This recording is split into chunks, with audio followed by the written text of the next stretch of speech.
Last lesson, we talked about Henry the Navigator. He's from Portugal. Portugal, because of its location on the coast in the Atlantic and its location in the middle of the north south trade route of Europe, made it the first to go out and explore.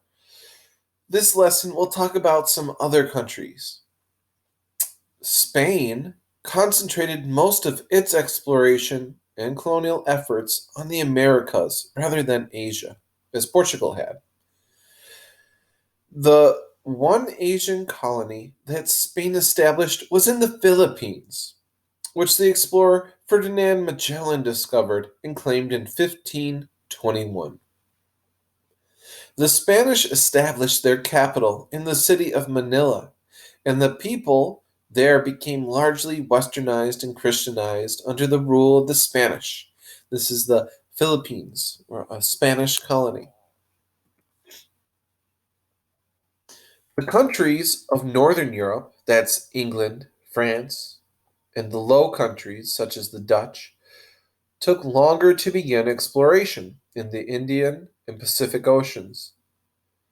They claimed many of the territories that Portugal had possessed, while also seeking new colonial holdings. The East India Companies were large private businesses that received trade monopolies and permission to establish colonies.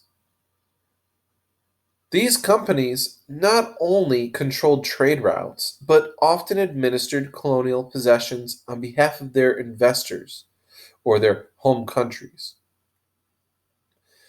The English exerted influence over India, took over Surat, and established trading posts along the coast of Africa and in China. The French were also involved in India and traded in Africa. The Dutch built a trading empire by controlling Ceylon, Java, part of Timor, and many of the Spice Islands, the Malacca Straits, and by establishing ports in China, in West Africa, and at the Cape of Good Hope.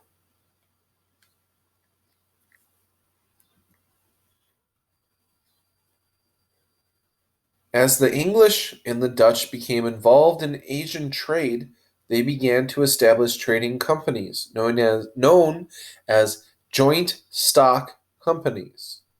These are trading companies because they were composed of private investors who pooled their resources in order to limit risk. That's the joint stock part of joint stock companies. Many people had invested in these companies. Private individuals contributed to these endeavors, which provided the capital for their journeys. Although these companies enjoyed governmental support, they were nonetheless private, which freed them from governmental intervention or regulation. The companies were, however, recognized by the government and were usually given charters that guaranteed them the right to pursue trade as they saw fit. So maybe the government didn't control them, but it sure supported them.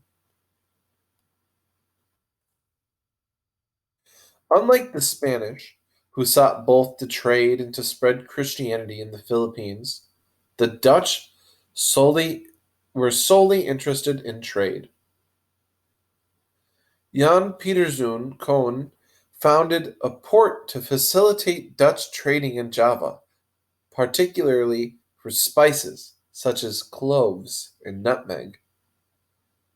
Using naval strength, he forced the islands to trade exclusively with the Dutch, creating a monopoly.